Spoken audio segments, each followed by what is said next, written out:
Good morning, ladies and gentlemen of the media, and welcome to this press conference dealing with Tshwane.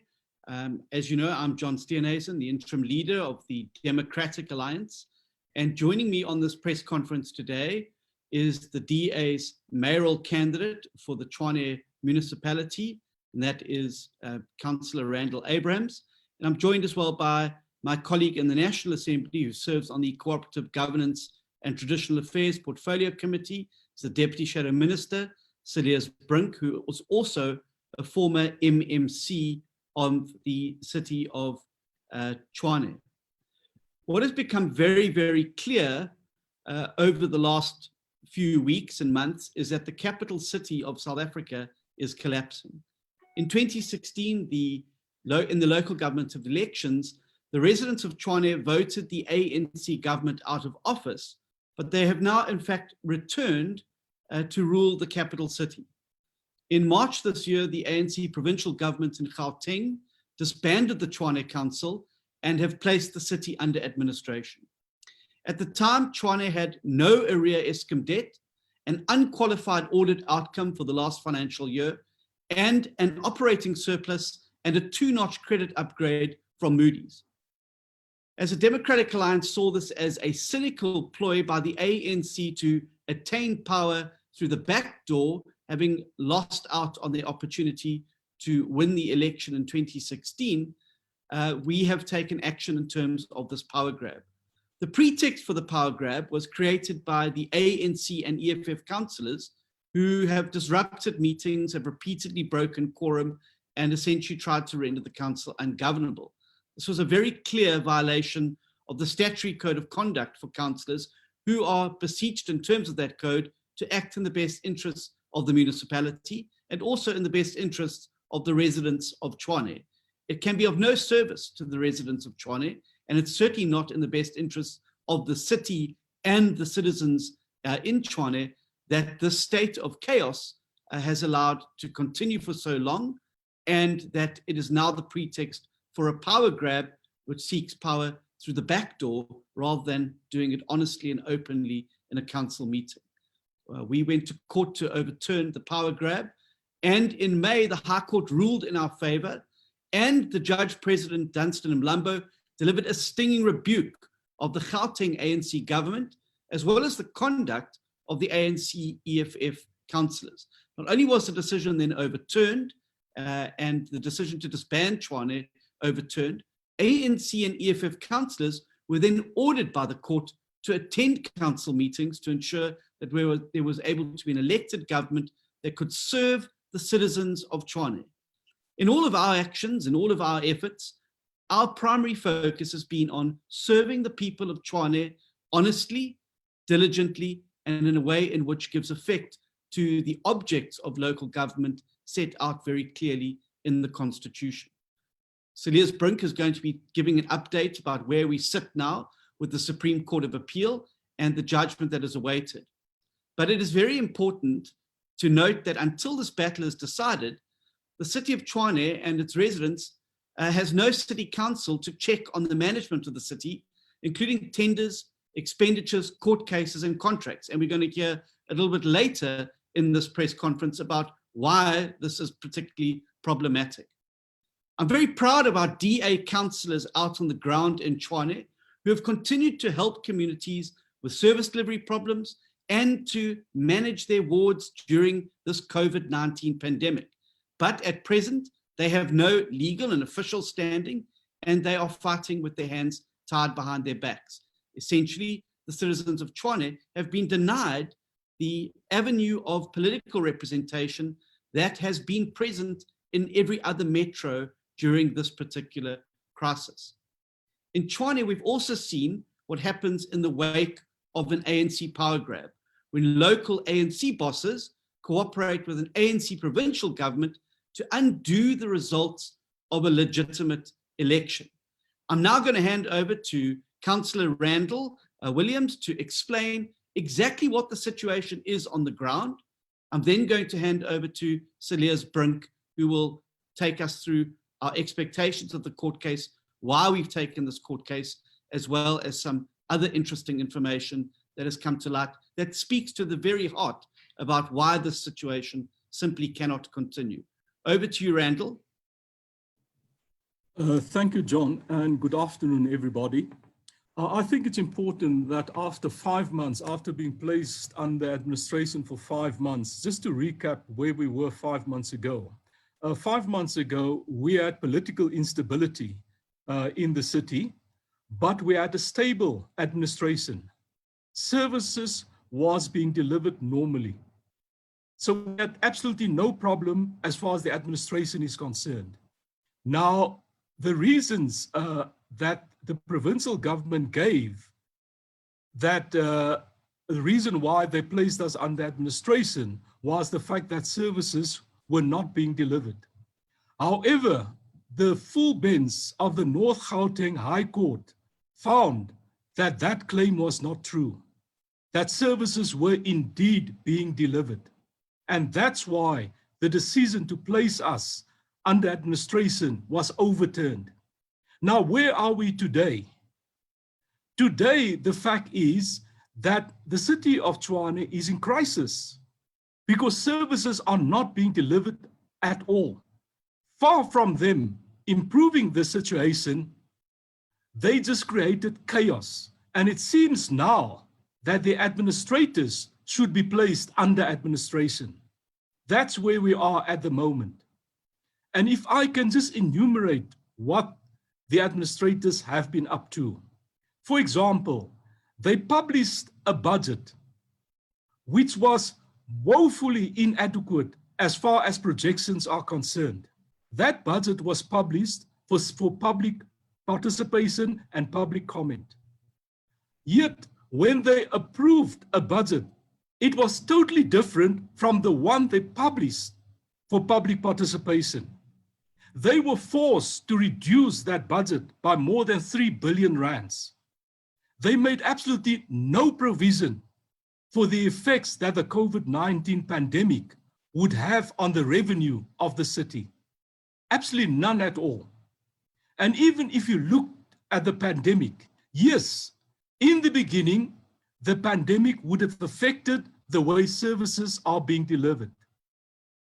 But as management, you need to mitigate those circumstances. You need to put recovery plans in place.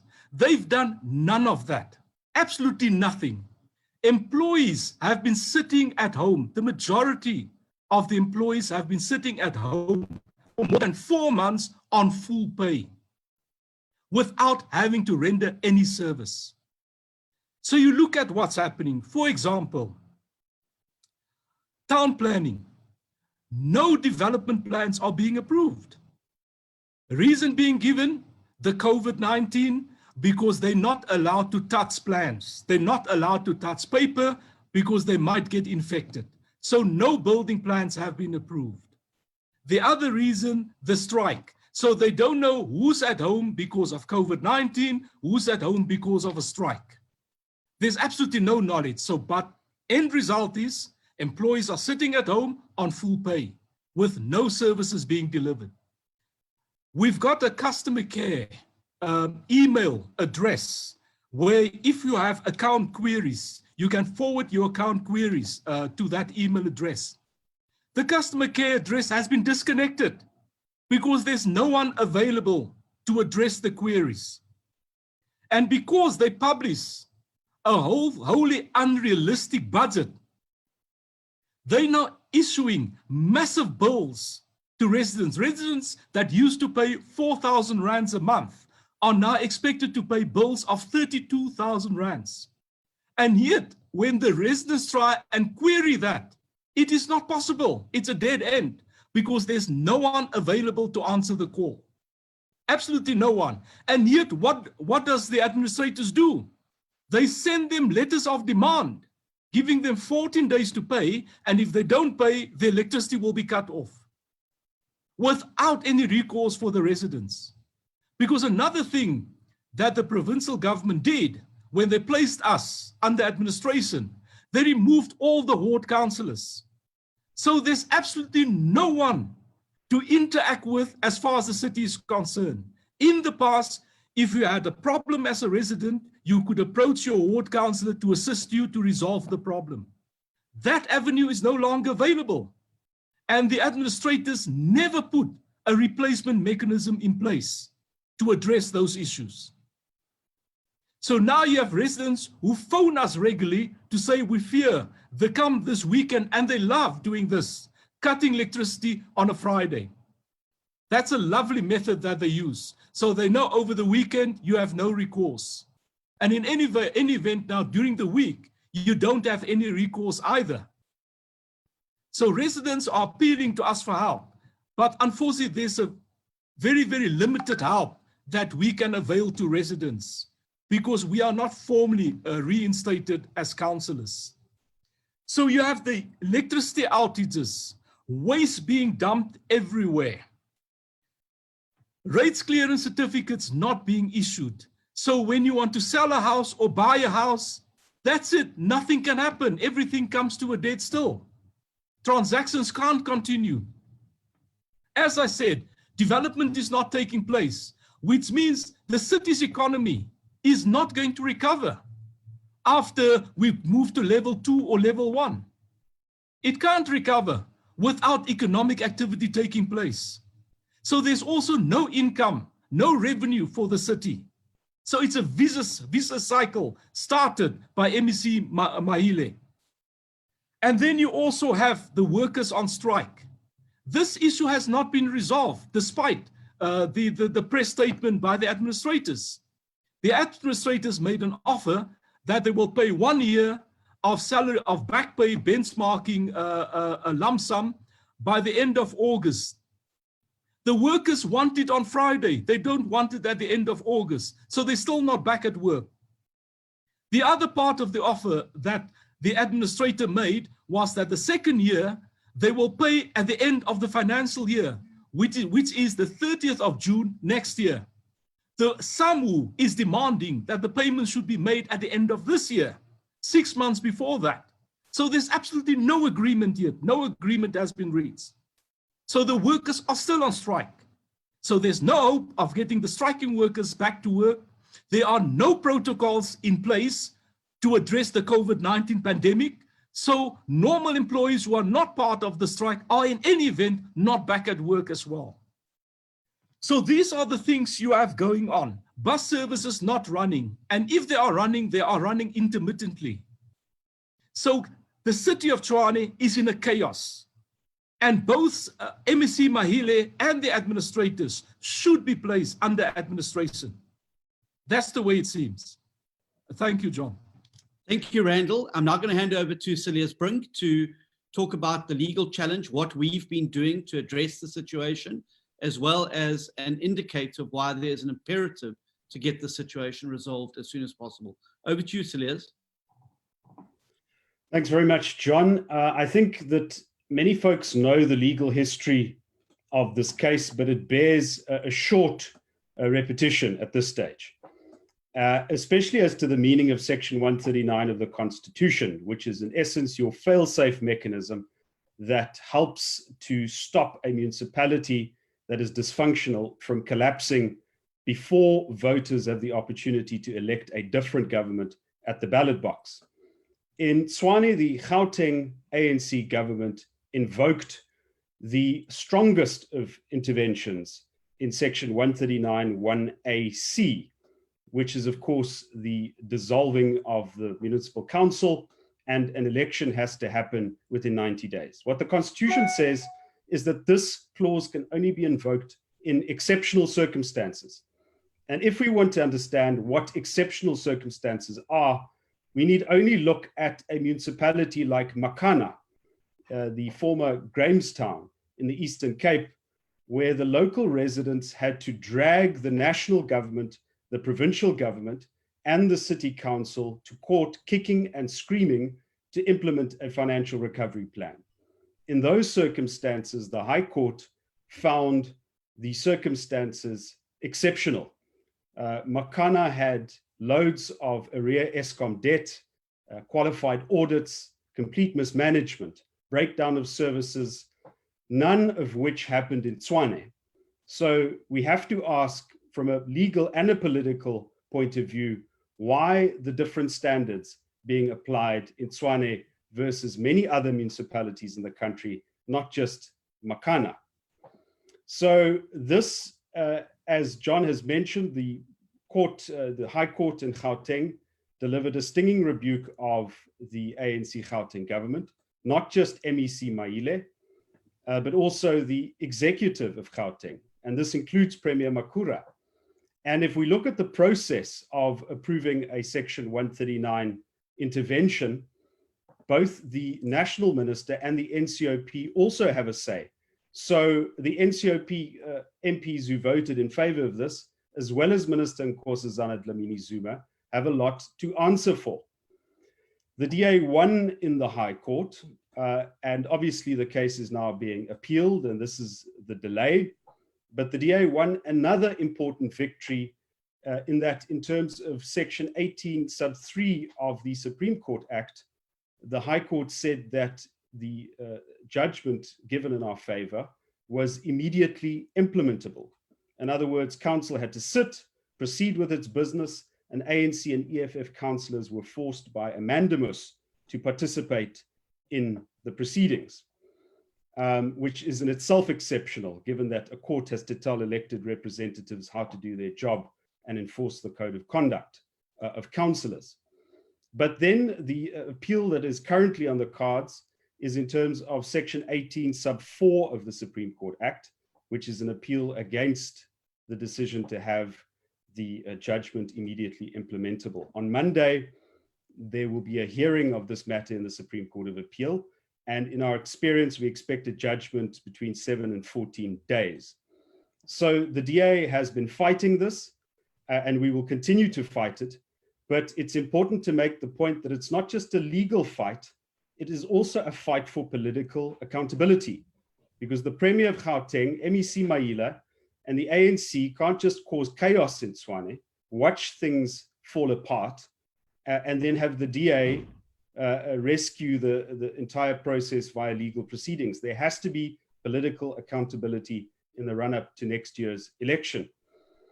And finally, just to illustrate the point of what is going on in Tshwane under the cover of administration, the DA can today reveal that the administrators are planning to reach a settlement over a dodgy multi-million rand transaction of land and property concluded under former Mayor Josienzo Ramakgopa. Under the DA leadership in Tshwane, the city took the West Capital Development Project on judicial review in 2018. Every aspect of this transaction and the amendments made to it over the years is tainted by illegality, and this was confirmed by legal opinion. There was no chance of settling this without setting aside the entire tender and the transaction. So in essence, the deal was concluded in 2011, but it was subsequently amended without the knowledge of the city council. It grants a 99-year lease to a private consortium to use land belonging to the city, vast tracts of land, and many of the city's assets are still on this land. So it includes a wastewater treatment plant, the Tshwane Leadership and Management Academy, known as PRIMOS, the Heroes Acre Cemetery, a bus depot, and the city's procurement office, and a municipal clinic, all included in alienation of property of municipal land. The case is now finally ready for hearing in the Gauteng High Court. But in the meantime, the proprietors of the deal, the people who won the tender, have approached the city to settle the matter, the administrators. The proposal which the administrators will be considering today, as the DA understands the situation, will include the city withdrawing its case and each party paying its costs, its own costs. According to the documents in the DA's possession, this is a proposal for a settlement in the case that goes against the advice of Tshwane's attorneys. As before, there is no legal basis for settling this dodgy transaction, in fact, because the original act was already unlawful. The entire dodgy deal needs to be set aside and Tshwane ratepayers ought not to be paying for the legal costs of this suit. And so the DA's attorneys will today be writing to the administrators in Tshwane to warn them against the approval of any legal settlements that will prejudice the city's position and that will amount to a further illegality. This is but one example of what is happening in Tshwane while there are no councillors and no city council to do effective oversight. And it adds urgency to the DA's case in this matter. Thank you. Thank you very much, Cilliers. And so the commitment we give to Tshwane residents is that we're not going to sit back and allow this power grab to continue for precisely the reasons that are outlined. It is an absolute outrage that the capital city, the administrative capital, remains in an administrative mess, and that the situation now urgently needs to be resolved and fixed, and that an administrator cannot be trusted to be able to guide this process, particularly one who is so heavily tainted by political bias towards the governing party. Now, we in the government there were not yet able to undo many of the legacies that existed prior to the 2016 election, and we made some mistakes of our own. But here's the thing, we cannot just simply surrender or walk away from Tshwane and leave it to the current situation to consume. Voters there are now sitting without political representation, without a city council to help guide them through a very difficult time, and with an administration that clearly cannot see the way into the future in terms of how the capital city of South Africa is going to steer itself through the post-COVID world. These are all things that should be animating and exercising the full attention of the elected people's representatives of Tshwane. This mess, and the fact that there's no representation now, despite the fact that there is continuing taxation of residents in Tshwane, is a direct result of ANC-EFF political games, and it needs to come to an end. That city needs to elect a government, and it needs to start moving to pick up the pieces of the shattered economy that lie on the ground after the COVID-19 crisis, but also after these past few months of administration that have yielded nothing more than another example of expediency and political opportunism, partisanship, and behavior that has not put the city and its residents first, but behavior that has put the party in terms of that runs the province first. We'll now open up for any questions that you may have. Zola is going to handle the question session. Thank you, Zola.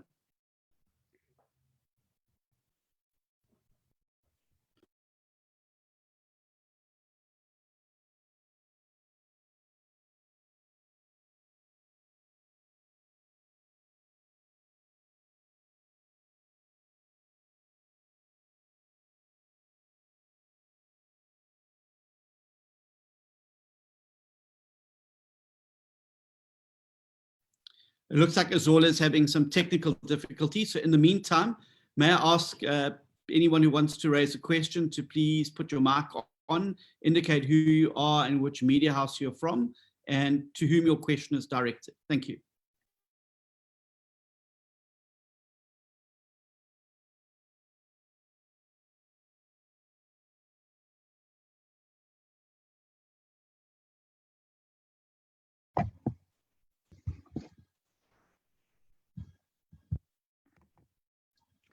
Hi, my name's Helmo Preuss. I'm from the Bricks Post.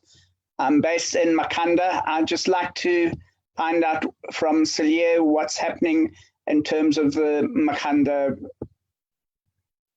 Is it going to be disbanded? What's happening because of COVID-19? Everything seems to be on hold. Cilliers, do you want to take that one?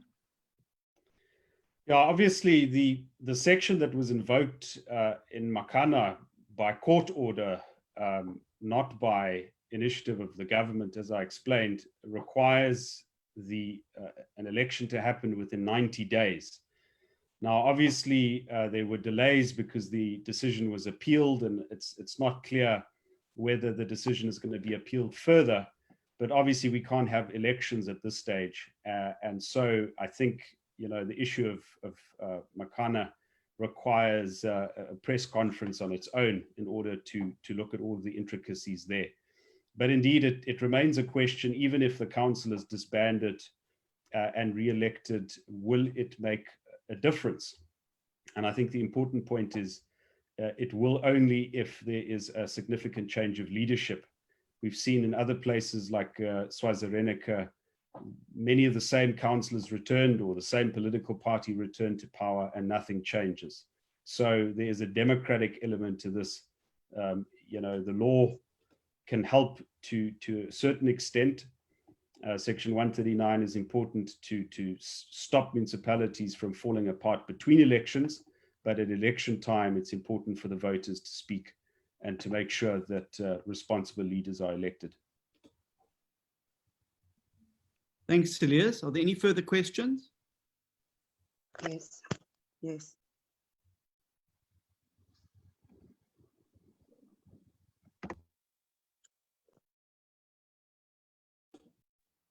Are there any further questions? John, I see somebody called Schreiber is raising a hand. I'm not sure if the person just needs to speak. Go ahead. Hi, everybody. Can you hear me? Perfect. This is Cilliers Schreiber from the Record newspaper. I have quite a few questions to Randall and also to you, John, particularly about issues concerning Tshwane, which is what we're concentrating on today. With the appeals that are in place, because we know when it comes to the leadership of Tshwane, we're having a lot of legal battles. And until then, the administration of Tshwane lingers, because the administrators were meant for a temporary, some kind of leadership, a temporary leadership until everything settles. But we've seen it's gone past the 3 months, and right now I think we are on, because they started in March, so we've gone past the period. I want to check in from DA. What are you guys expecting from the appeals that are in place, with the 2 appeals that we are expecting from the Supreme Court? What are your expectations in terms of the leadership of Tshwane? What are we expecting for the courts to say? And to Randall, I wanted to ask, with the budget, which you flagged off that the DA had some concerns to the changes of the previously publicized budget, and then there were changes. I want to check in with you, what were those concerns that you have particularly? Because I know we've been getting complaints from residents having high estimation of electricity bills and water bills. We've been getting that. I can vouch for you because you've also received those complaints. But I want to check in with you, particularly when it comes to the budget that is published and implemented in the new financial year. What are some of your concerns? So, Cilliers, I wanted to check in with you. You did mention something quite important with a land lease. I want you to touch on that, because I don't think I captured you perfectly. And what is the issue there? Can you please touch on for us there and explain to us why we should be concerned over this issue? Thank you. Thank you very much for the questions. I'll go first, then I'll hand over to Randall, and then to Cilliers to answer the section that he was asked. What do we expect? Well, we expect the appeal by the ANC to be overturned and that the original judgment is upheld. And we do this and expect this because, as I said at the beginning, you've got to put the interests of the residents and the city at first, above any political games. What do we want out of the situation?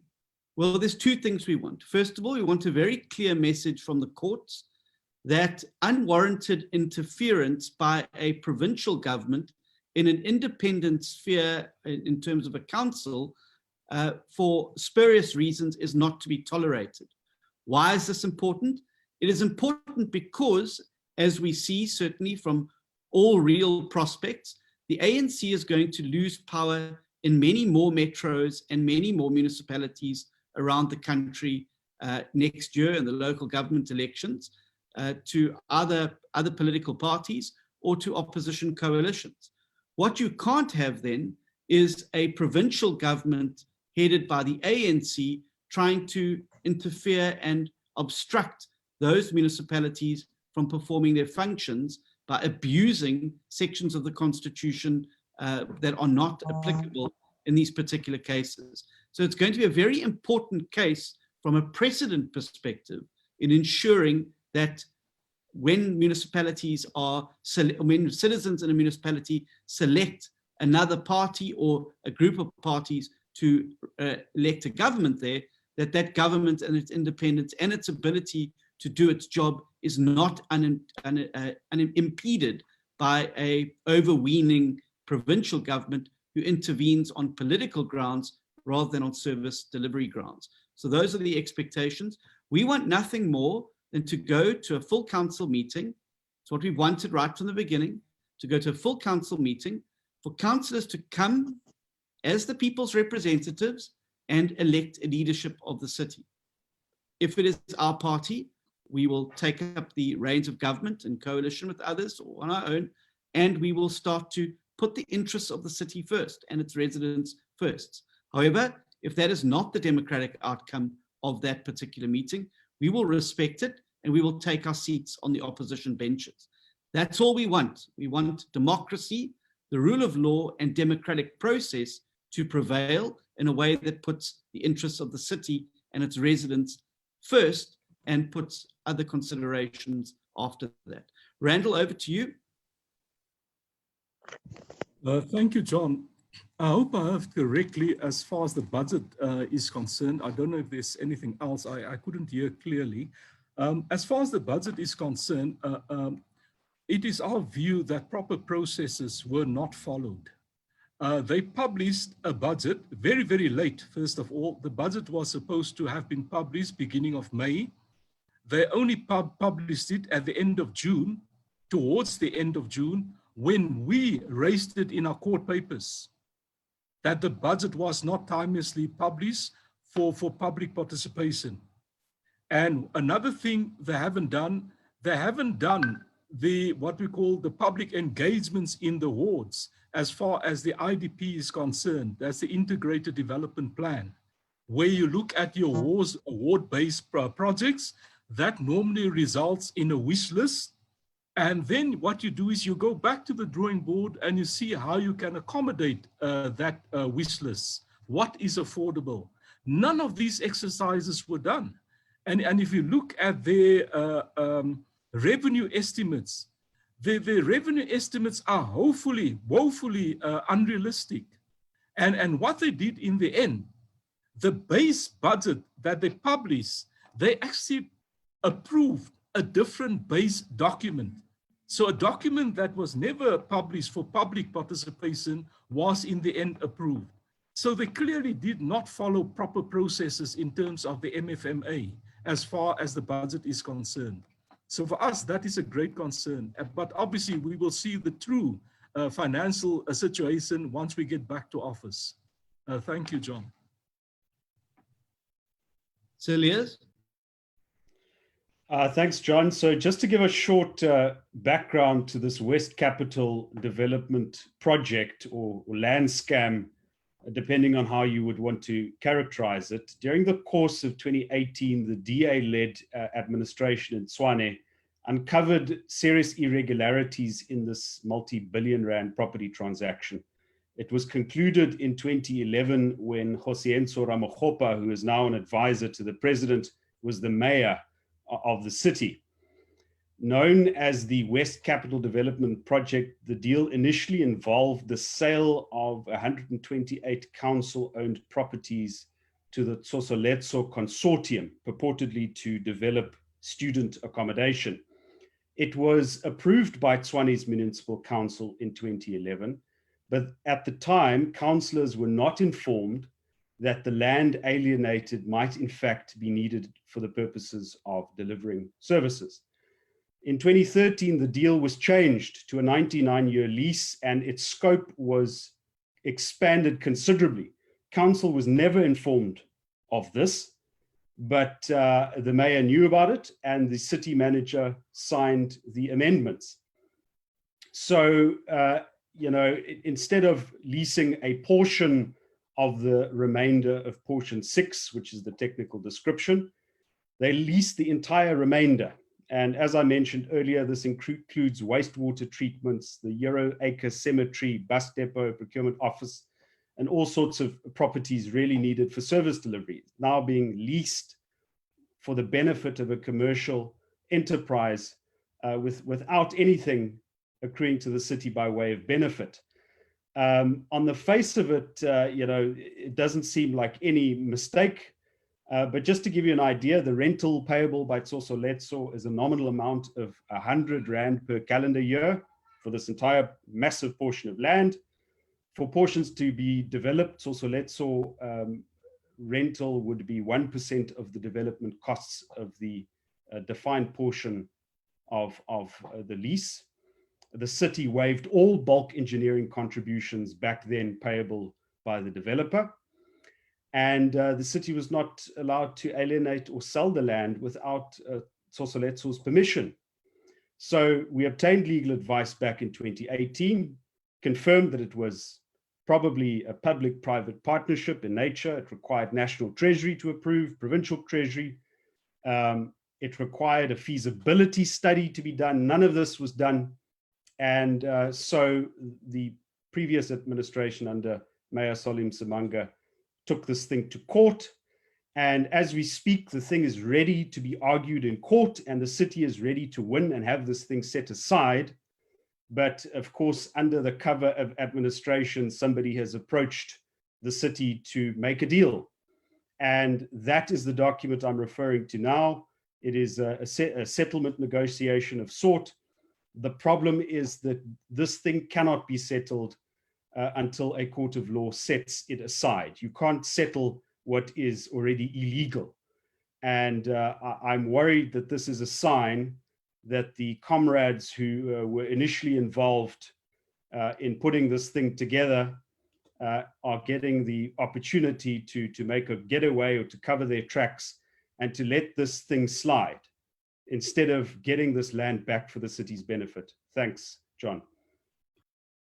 Thank you, Cilliers. Are there any further questions from anyone in the media?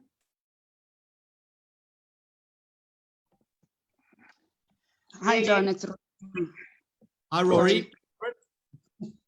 Can you hear me? I can hear you. Okay, it's Rory Sang from The Citizen. John, my question is about the former Tshwane DA leader, Abel Tau, who has resigned from the party, and he's also implied that the DA is kind of complicit in the current situation in Tshwane. What are your comments on that? And you also mentioned that the DA has indeed made some mistakes. Can you elaborate on some of the mistakes that were made? And my last question is, will a new leader for Tshwane DA be elected anytime soon? Thank you. Thank you very much, Rory. People come and go, the DA remains, and that has always been the case. And I think it's one of the beauties of our political system that people can join and be part of the political organization of their choice. I would simply say that the DA was the best thing since sliced bread when there were acting mayoral positions and MMC positions on the table. But now there seems to be a different tune being sung. But I think history will sort and iron that one out. But Mr. Tau goes with our very best wishes, and we hope he works as hard for his new home as he did for us. In terms of the issue around mistakes, of course we've made mistakes.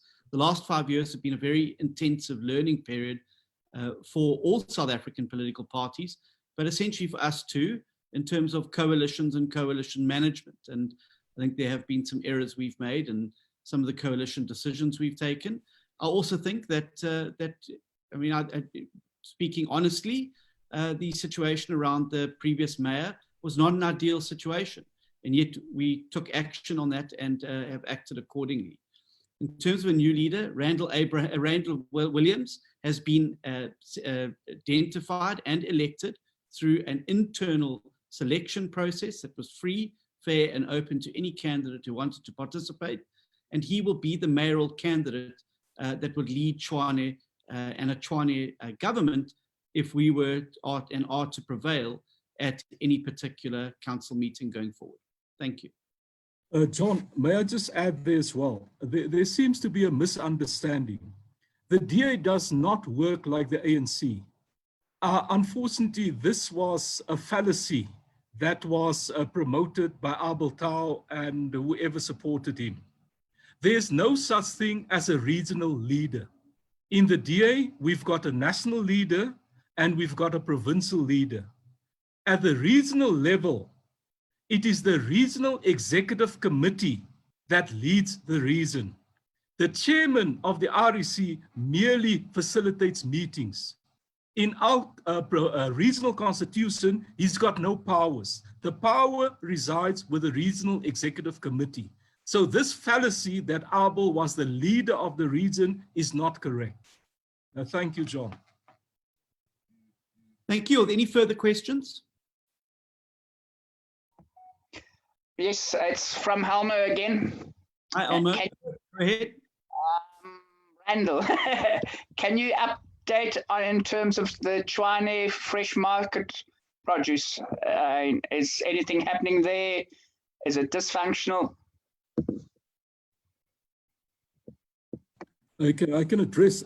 Look, the issues that happened a few weeks ago was because of COVID-19. There were some staff members that were infected, and because of that, the market was closed down.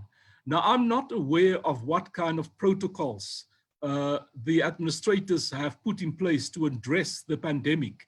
I'm not very hopeful, considering what they've done with the rest of the administration, where people are simply sitting at home. So I doubt the issues as far as the pandemic would have been resolved, as far as the market is concerned. Thank you very much, and thank you. We're going to close it there. Thank you very much for your attendance today. And again, repeating our commitment, our goal is to put the residents of Tshwane in the best interests of the city and its residents first, and that is what we are fighting for. And we're not going to stop until the residents of Tshwane and the city gets a fair deal and is wrested from control of a provincial government hell-bent on getting control, even if it is through unlawful means.